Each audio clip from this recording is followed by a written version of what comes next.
The views and opinions expressed in this podcast are simply that, opinions. All are presumed innocent until proven otherwise in a court of law. Sensitive topics are discussed. Discretion is advised.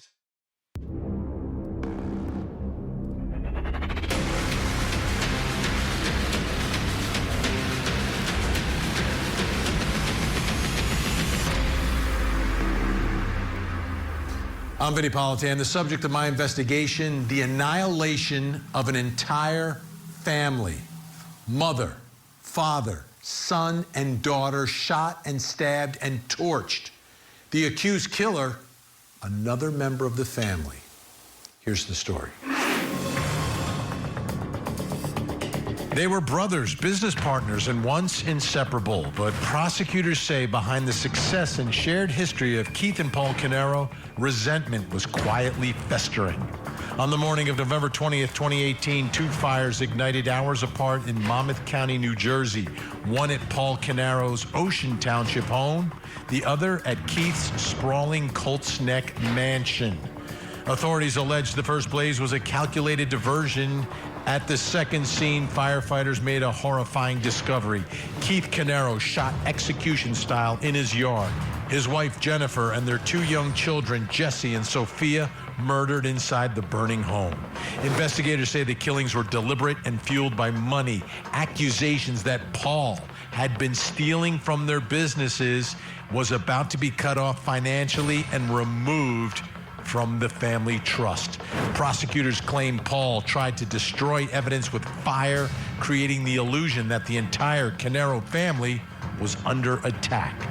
Paul Caneiro has pleaded not guilty and faces life without parole if convicted. The annihilation of an entire family. Like, we covered the Murdaugh trial, and he took out his wife, he took out his son, but he was still alive. His other son also still alive. Here, all four members gone. Gone. So I want to take a moment here and go through where each member of the family was found, because this was a horrific crime scene. Keith Caneiro owns a sprawling mansion, and the mansion was set on fire. So you got to put the pieces together here. Let's take a listen to a neighbor and a detective here describing where the bodies were found. I was actually getting into the vehicle, and I have a truck, so I was getting up on the step, and as I turned, I saw a body in front of the house, in the bushes. Did somebody provide something to cover up the body? I believe we got a sheet from the first aid squad to cover him. And then after that, was there something else? Red tarp was put on top of it. Did you do anything at that point to check Keith's body?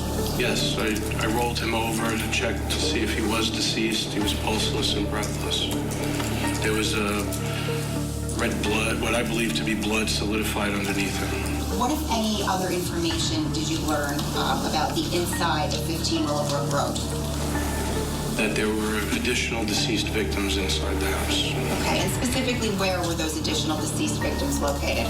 One was in the kitchen, one was next to the staircase, and one was on the landing of the staircase. When you say the landing of a staircase, can you be more specific? The staircase going from the first floor to the second floor, there was a deceased victim on the floor prior to the steps, and at the halfway point, there's a landing connecting the staircases. The boy was brought out, also partially clothed. He had wounds on him as well, possibly stab wounds. And then an adult female was brought out of the residence. She was burned very, very badly, full thickness burns to see muscle structure on her body. Okay, I want to walk through this with you, and you're looking at a blueprint of the home, and you see where four locations are. I want to start going on the screen, upper left. That is Paul Caneiro. Wait, go back to that. Can you go back to that for a second? I want to explain a couple things about it. Okay, so that's Paul Caneiro, and he's located, that area is next to the garage. So what that is telling me is that he was, remember that night, he's going out to figure out why the power is not on in his car, in the house. So it seems like he walked through the garage perhaps to go to wherever the generator was. His body found outside the house. He was shot on the grass. Let's take a look at the images now that we have here. Here's a white tarp that's on top of the victim. And then here's the red tarp as well that shows where the body was. Now we're going to pull back and we're going to take a look at the house so you have a much better idea now. The red tarp, you see the crime scene tape is all around it. That's where he was found. And again, the part of the house that's sticking out there, that is the garage. So it seems like he may have walked through the garage to get to where the generator was, where the power was not coming out. Let's go back to that floor plan. I want you to take a look at Jennifer's body location. So this is the second body that you're going to see that is by the garage.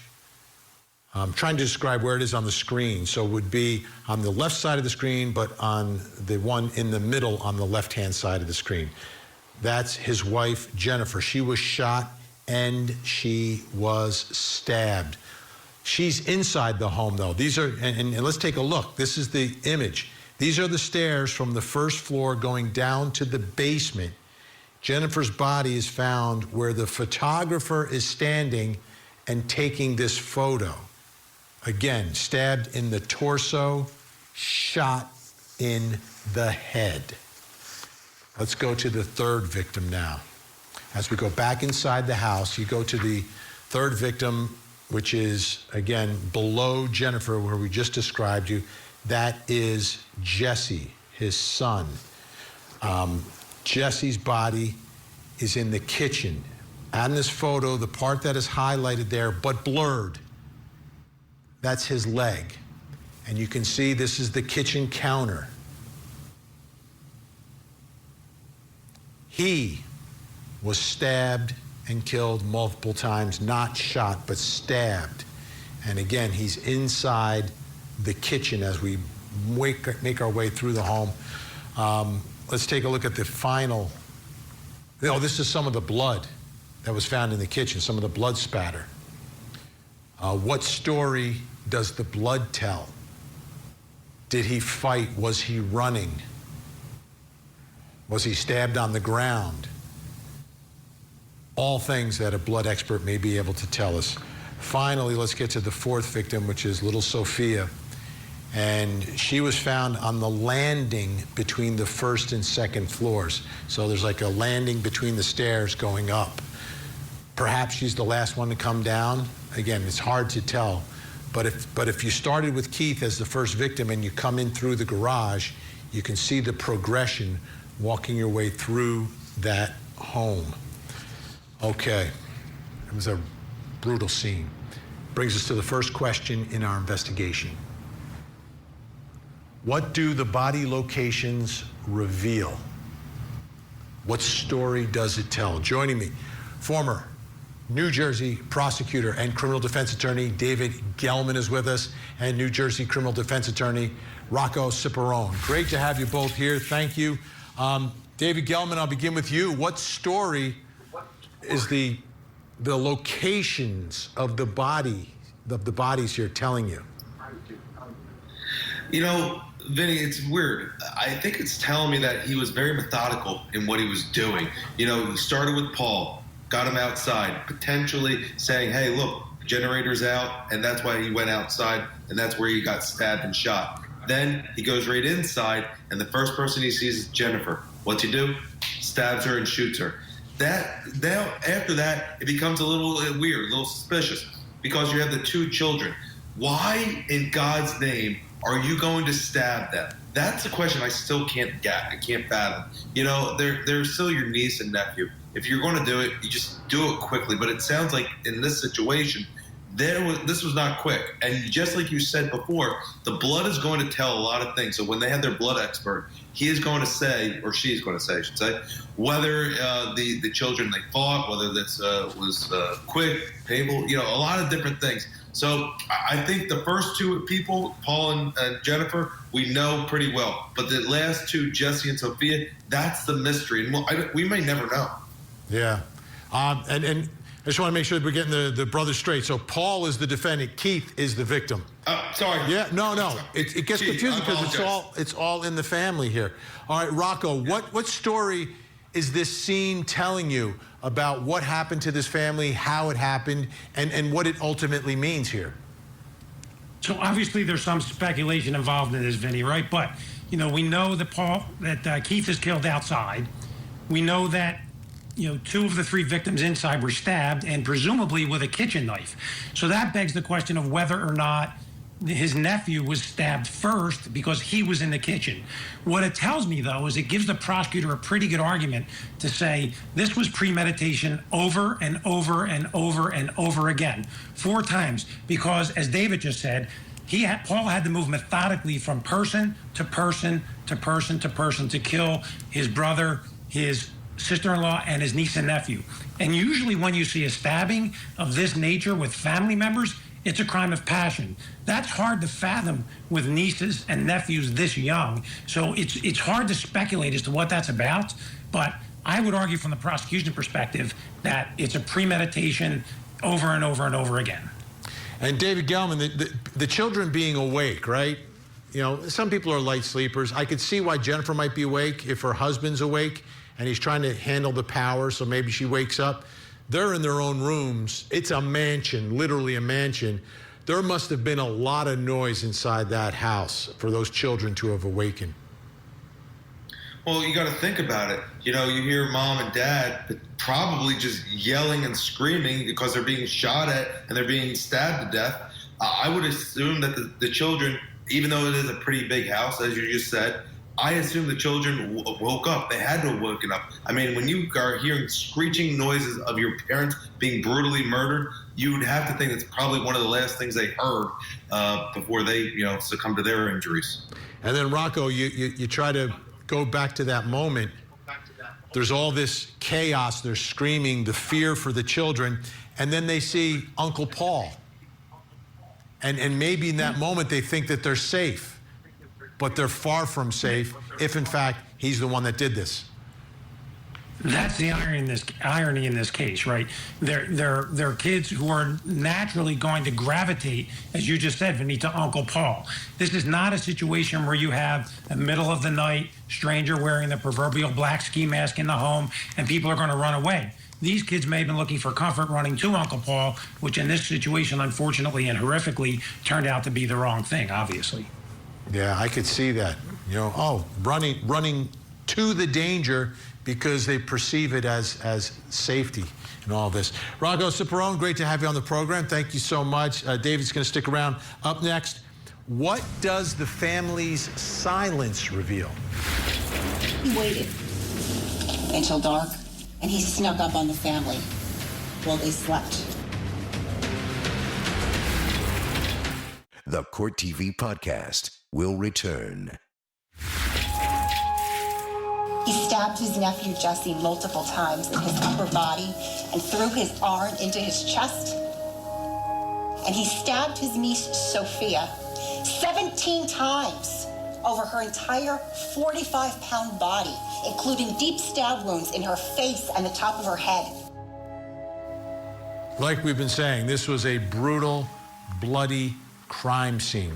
Now, before we get back to the Caneiro case, I want to go through a few other cases just to make a point here. Let's start with Karen Reed. Remember Karen Reed was charged with murder? There she is. She was found not guilty ultimately, but was charged with murder, right? The prosecutor saying, you are a killer.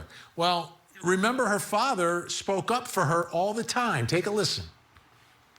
She didn't do this, and she feels that by speaking her mind, she will strengthen the resolve of so many others, particularly women who at some time or another in their lives have felt objectified, victimized, dehumanized. Like, it's just not that unusual, right? Like, your father, my daughter is accused of murder. No, she didn't do it. Let me take you to another case. It's a case that's happening now. Sarah Grace Patrick from Georgia, accused of murdering her mother and stepfather. Her grandfather has spoken up on her behalf. I'm sort of on a campaign on Sarah's case. I think she's innocent until she's proven guilty. I think that I need to tell people what kind of person she really was. I mean, I'm her grandfather. She and I were very close. And she was a wonderful little girl. Not unusual, right? Like, if your child, your grandchild, your wife, your husband, your son, your daughter is charged with murder, are you going to say something? Are you going to say something? Ashley Benefield, remember her? She was the ballet dancer charged with murder. Her mother and her daughter outside of the courthouse, letting their voices and their message be heard that mommy set my mommy free. My daughter is innocent. My mom is innocent. Like, the loved ones of the defendant oftentimes will speak up and speak very loudly when their loved one is accused of murder. So let's now bring it back to the Caneiro case. Let's take a look first what's happening in the gallery, right? This is the gallery in that New Jersey courtroom, and there are folks there sitting in that front row. They may very well be supporting Paul Caneiro, but guess what? I don't know, because nobody's talking, folks. Nobody's talking. If you go back in time, Paul Caneiro's original lawyer, who's no longer his lawyer, Bob Honecker, who's been a regular on Court TV for years, told ABC News on Saturday, this is 4 days after the murders, that Paul Caneiro's wife, Susan, and daughters, Marissa and Caitlin, fully support him and would be willing to testify at his hearing on Wednesday. All three escaped the fire unharmed, right? 4 days after the murders, they said that. Then we heard nothing until a Facebook post in 2021. And Caitlin Caneiro, one of Paul Caneiro's daughters, posted on Facebook in 2021, this is a picture. It's her with all four victims. She talked about how much she missed each of her slain family members. She ended with, every day is a struggle without the four of you. It will never get easier. I hope I make you all proud, and I miss you most until we meet again. Love you always. And that's from Caitlin, who's now 33 years old. Okay, so she's saying something, but wait, she's not talking about Dad. Now, most recently, New York Post was reaching out to the family members, and the family members, they say, have chosen not to comment publicly. The New York Post reported this in an article from September of 25 about Caitlin Caneiro's Facebook post. Caitlin, a graduate of Seton Hall University who now works as a nurse, did not return messages seeking comment. Her mother, Susan Caneiro, who has since relocated to Toms River, New Jersey, said, no comment. I will not comment on anything when the Post visited her. So they're saying nothing. Like, Dad, my husband, is on trial for murder of another family member. Brings us to the next question in our investigation. What does the family's silence reveal here? Like, they're saying nothing. Joining me, two New Jersey criminal defense attorneys are with me. Still with us, David Gelman, and joining us, Mario Gallucci. All right, Mario, I'll begin with you. What does this silence reveal here? Look, as you said, Vinny, this case was overwhelmingly brutal, and this family is forever affected by this. It's the spouse and his children whose lives were completely changed as a result of what probably was this man's actions. Look, he's not guilty yet, but his actions forever have affected their lives. In the scenarios that you just showed us, we have a father, we have a grandfather, we have a mother, but this is a spouse and children who are forever affected by these actions. And the brutality of this, the stabbing of his niece and his nephew, stabbing, not shooting, stabbing in a brutal way. I saw the blood splatter. I saw the knife wounds. It's something that is very difficult for them to probably get over. And I don't think it's something that they miss their family. They miss their cousins, their aunt, their uncle. And it's not something that, they want to stand on top of a skyscraper and say, hey, my daddy is innocent. And I've tried many cases. I tried the treadmill murder case here in New Jersey where his parents stood up on top of buildings screaming his innocence. So, I think it's just a tragedy, this case, that's really affected that. So, David Gelman, what does it reveal to you, the silence of the family? It sounds to me like they're really hurt. Think about it. Look, they can't say anything. They can't go and say, look, oh, my son is innocent, because he's the one who was accused of killing not only their other son, but their grandchildren and their daughter-in-law. I mean, think about this, Vinny. I know you just gave examples of the other three people who are accused of murder, but that is a different scenario altogether. You got to think about the chief factor, if you will, where you have these 4 individuals who are all related and they're close, and now they're not there together. And the other thing I'd like to remind you, they may have representation, and their representation may say, shut up, don't say a word. I think that's very possible, because if I was representing them, I would say, don't say anything to the press, don't say anything to anybody. They probably just want to be forgotten. They don't want to hear about it, because all it's going to do is bring up memories that are going to be very, very hurtful to them. Yeah, Mario, it has to be so difficult. We see defendants on trial, and we often don't think about the family of the accused and what this does to them and how it upends their lives. And I think you spoke very eloquently about that. Do you suspect that there's any ongoing relationship? Does it tell you that maybe the relationship is done, that dad's kind of on his own literally? Or is this some level of strategy? I doubt it's a strategy. I think that this relationship is probably forever destroyed, but it's still father, still husband, and you're always going to have love. I mean, love is love. But, how far do you push that bond? How far does love go that you're going to support, what your father did here? Your father wiped out all of your relatives if he's proven guilty. And it's a very difficult thing to wrap your head around. I mean, I've tried dozens of murder cases in both New York and New Jersey. And, family is either very supportive for the most part, or, they run away from it. And they don't want to be part of it. They don't want to be known to be the family of a person who brutally murdered somebody. It's a very difficult position they're in. Oh, it is. They're victimized as well. Mario Gallucci is going to stick around. David Gelman, thank you so much. Great to see you. As always, still to come. Speaking of family, does Cory Caneiro need to testify? Now, back to the Court TV podcast.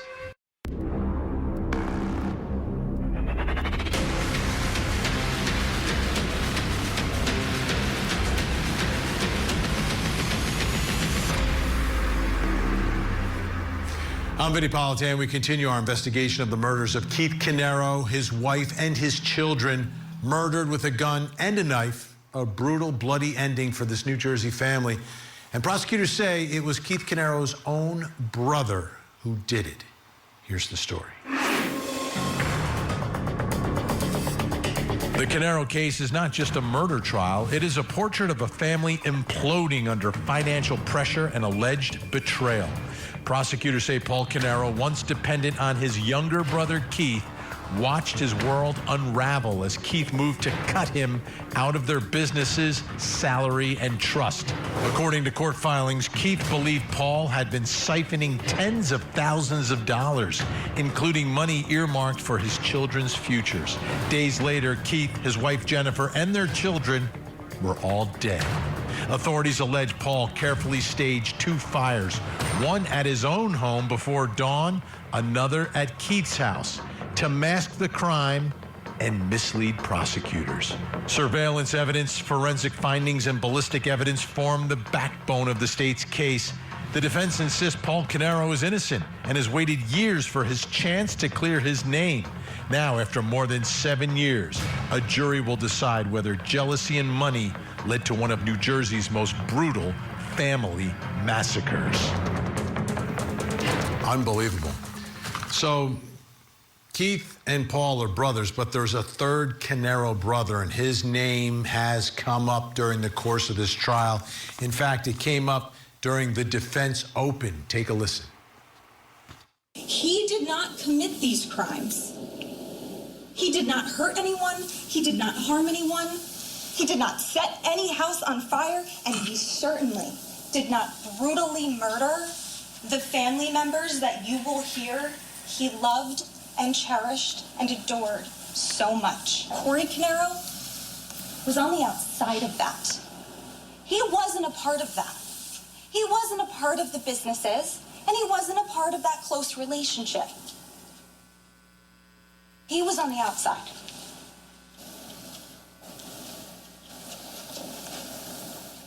But they never investigated Cory. They never looked into Cory. They never did a single thing to investigate Cory. Not a single thing. They searched Paul's house, and they searched Keith's house. They never searched Cory's house. They searched Paul's phone and his electronic devices, and Keith's. They never searched Cory's. They got surveillance video from the area of Paul's house, the same way they did for Keith. They never did that for Cory. And they took and they tested Paul's DNA the same way they did Keith, Jennifer, Sophia, and Jesse's. But they never even bothered to get Cory Caneiro's DNA. I ask that you pay close attention to the incredible lack of investigation that was done in this case, especially as it relates to Cory Caneiro. And they want you to follow the evidence. They want you to follow the money. Well, so do we. Because when it comes to the $3 million that was at stake, what you'll learn is it doesn't lead you to Paul. It leads you directly to Cory. She's like literally pointing the finger at Cory Caneiro, the third brother, in that opening statement. Okay, so what have we learned about Cory Caneiro during the course of the trial? Well, there's some testimony from the lead detective, Richard Zarillo, who talked about a conversation that he had with Cory. So it's not like they completely ignored him, but there was an interesting fact that came up during this testimony about Cory Caneiro. Take a listen. You spoke with Cory Caneiro on more than one occasion as far as this investigation, right? Yes. One time you spoke with Cory Caneiro, you were in Pennsylvania. Yes. It would have been obviously more convenient for your investigation if Cory Caneiro had come to you, right? Yes.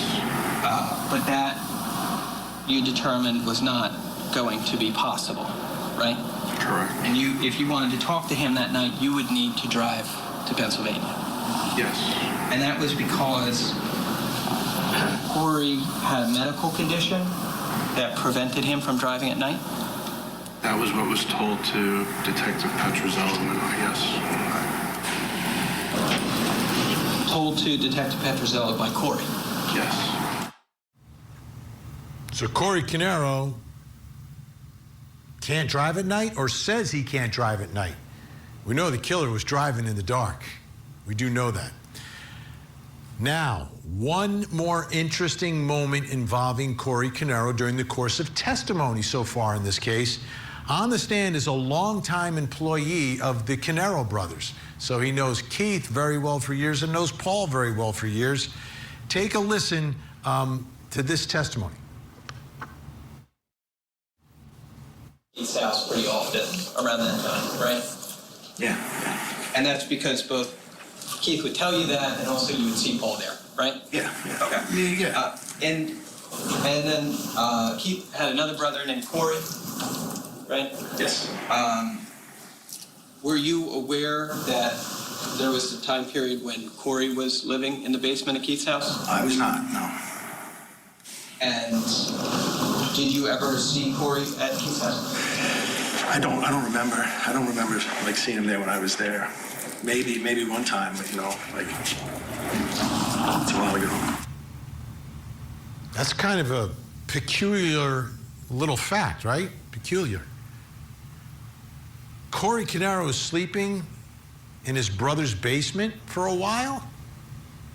Like, what's the story behind that? Can't drive at night, sleeping in his brother's basement. Defense saying he also had a motive, a monetary motive. All of this brings us to the next question in our investigation. Does Cory Caneiro need to testify? His name keeps popping up during the course of the case. Joining me, attorney and psychologist Dr. Gene Cirillo is with us, and still with us, New Jersey criminal defense attorney Mario Gallucci. Mario, what are your thoughts here? Does Cory Caneiro need to get on that witness stand? So I think it's very interesting that Monica, in her opening statement, basically did what we call confirmation bias, meaning that the detectives had a suspect immediately, took all of the evidence, concentrated every bit of that evidence towards that suspect, and didn't pay really much attention to any other suspect that could possibly be there. So as a criminal defense attorney, sometimes you know, in a case like this, I don't even think there was a plea bargain. So you have a client that has nothing to lose by going to trial. And as a defense attorney, sometimes you go into a trial with a pen and a pad. And in this case, Monica, in an opening statement, and you should do an opening statement, knows that she has to say something. The jury wants you to say something. And I think her theory of confirmation bias is the best theory she had at this point. And there are facts that do substantiate that maybe they should have paid more attention to Cory. Why was he living in the basement? Will they call him as a witness? I doubt it. I think that they need to try to get out everything they can when the prosecution's on their case without calling Cory. All right. Dr. Gene Cirillo, what are your thoughts here? Does Cory Caneiro need to testify? If I'm in the jury box, I'm like, somebody's got to call this guy. You keep talking about him. I want to hear from the third brother. Third brother, probably including the jury, and the defense has the best chance of showing reasonable doubt that the police failed to investigate another potential criminal. They didn't do deep DNA or any other thorough investigation, at least as far as we know, on Cory. It was all focused on the one that they felt, as Mario said, confirmation bias. They already had decided that Paul was the guilty one. And it shows tunnel vision, and the defense doesn't have to prove innocence. They just have to inject reasonable doubt that another party could have done it. He had access to the same financial records, especially if he was living in the basement. He had needs too, so we can't rule him out, and we can't rule him out as a second party or an accessory. Mario, let me ask you, I'm from New Jersey originally. That's where I practiced. The jurors in New Jersey, they're skeptical. Who are they going to hold responsible if he doesn't take the stand? Like, who would get the brunt of it, prosecution or the defense? So if I was Monica Mastalone, in my summation, I would stand up and say, if they don't call him, where is Cory? If Cory is not a problem, why did they not call him? We know this about Cory, it came out in evidence. We know that about Cory came out in evidence. If none of that is true, why did we not hear from him? So I think Monica is looking forward to them not calling him because she could use it in her summation. It's very easy summation to do with confirmation bias. So the defense will not put him up there. All right, Dr. Gene Cirillo, to me it's always about the jury, right? And I've seen this in many cases we've covered through the years, that there are obvious witnesses that keep coming up that never make it to the witness stand. And I feel like it's like our system is almost letting us down. Like we bring these people in and want them to tell us the truth, but we don't give them all the facts. Why does our system work that way? The defense seems to be using Cory more as a shadow figure, as somebody who could have done it. But, you know, they could also call him as a witness, but it would be risky because the prosecutor would probably aggressively cross-examine him. And if he said some good things about himself, if he had a good alibi, and he showed his innocence, then he would be off the hook completely. Whereas if they don't call him, there's always the possibility that he might have been in there. Don't forget, there were 2 men at one point seen on the video cameras, and they don't know who the second one was. They haven't yet identified him.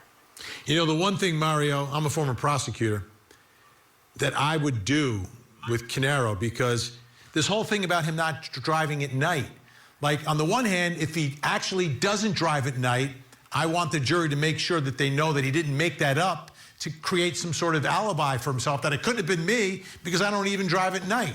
So to me, that is just hanging out there, and I think it needs to be resolved for prosecutors. Oh, I agree completely with you, but the defense isn't going to call him. They don't have to call him. But if I was the prosecutor, I would absolutely call him, unless there's a way that they could get that evidence out before the jury without calling him. All right. Big thanks, Mario Gallucci. I mean, amazing job you did in the courtroom. Everyone was talking about it here in the newsroom, and great to have you on the show tonight. Dr. Gene Cirillo is sticking around. Coming up next, did Paul Caneiro's accident impact his behavior? Give me the login, Paul. Give me the login, Paul. This is the Court TV Podcast. It's your house? Yes. Where is all the DVD stuff for the cameras and everything in the house? It's in the garage. It's in the garage? Yeah. Do you have them running right now? I've been having problems with stuff in the garage. You've been having problems with stuff in the garage? Yeah. Okay. You know, we haven't seen much of Paul Caneiro speak, but just in that moment, I don't know, seems a little off to me. Now, obviously, the allegation is he's committed quadruple murder, double arson, and all that. So, yeah, I get it. But there's something like a little deeper that just seems a little off about Paul Caneiro. I want you to take a look at this from the Asbury Park Press in New Jersey, talking about Paul Caneiro. He was nearly killed in a 2012 car crash in Asbury Park that left him with a long and painful recovery, friends and neighbors said. Paul Caneiro suffered injuries to his head, body, limbs, and nervous system in that November 2012 crash. According to a lawsuit his attorney filed related to that crash, family friend Demetrius Potamianos said Caneiro required surgery after surgery after surgery on his neck, back, and shoulders in the years following the accident. He said the recovery took a physical and emotional toll on Caneiro, and he was, quote, never the same. Devastating accident. Brings us to the final question in our investigation this hour. Did Paul Caneiro's accident impact his behavior? Still with me, attorney and psychologist Dr. Gene Cirillo, and joining me, New Jersey criminal defense attorney Robert Perry is with us. All right, Dr. Gene, let me start with you. Like, this was a devastating accident. They said there were head injuries, tons of surgeries. He was on disability. His older brother is making all the money. He's not keeping up his end. Do you think that this accident impacted Paul Caneiro's behavior? Well, it certainly changed his life trajectory, that he went from being an active, useful member of the business to being essentially a dependent sibling. His wife, Paul's wife, Keith's wife, a lot of people worked in that business, and Paul was relegated now to the background. Plus, his brother was threatening to cut him off. It doesn't seem like there's long-term criminal intent, but the financial desperation, he might lose his house, he might lose his title. It's almost like he had nothing left to lose, so he could have done this. However, there's one way the injury can be used by the defense to throw shade on the fact that someone with his level of disability, being on heavy medication, having a limp, having difficulty getting around, severe back pain to the extent he couldn't work at anything. And as far as I know, he was still getting disability.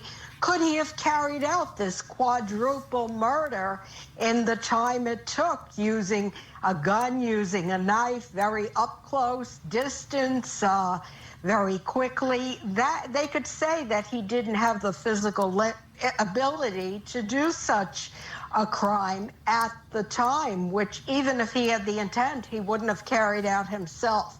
That's an argument that the defense could use. Of course, it could bring in rebuttal experts saying that they saw him playing golf sometime and that he could do it if he was really motivated. Or traveling the world with his alleged mistress. It didn't slow him down there either. Robert Perry, what are your thoughts here about the impact that this had on him, and could it at all impact this trial? Yeah, so first of all, I completely agree.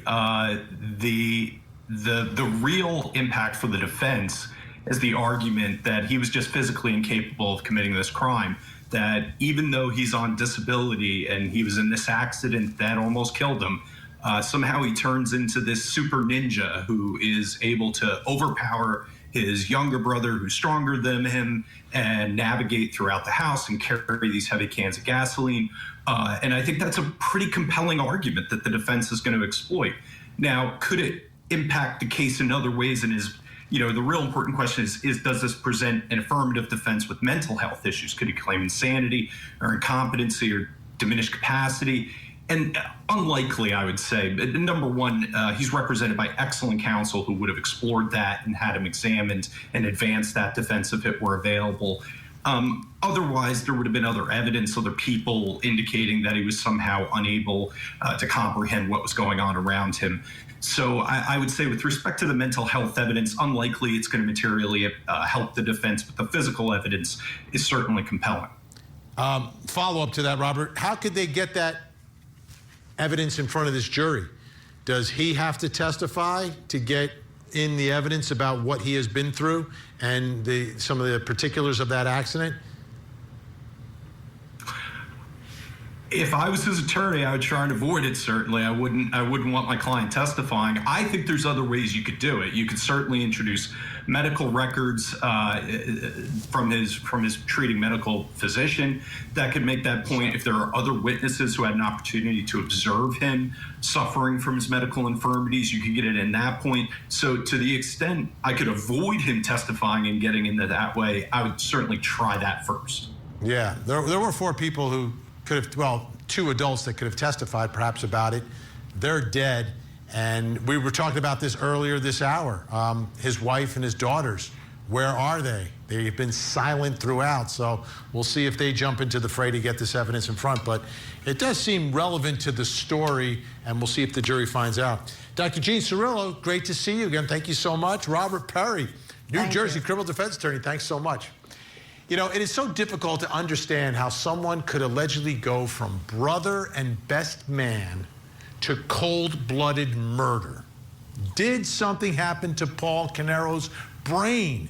Was he mentally ill when he allegedly killed his brother's family? Or was this really just about the money? I'm Vinnie Politan. We'll keep digging for the answers as the investigation continues.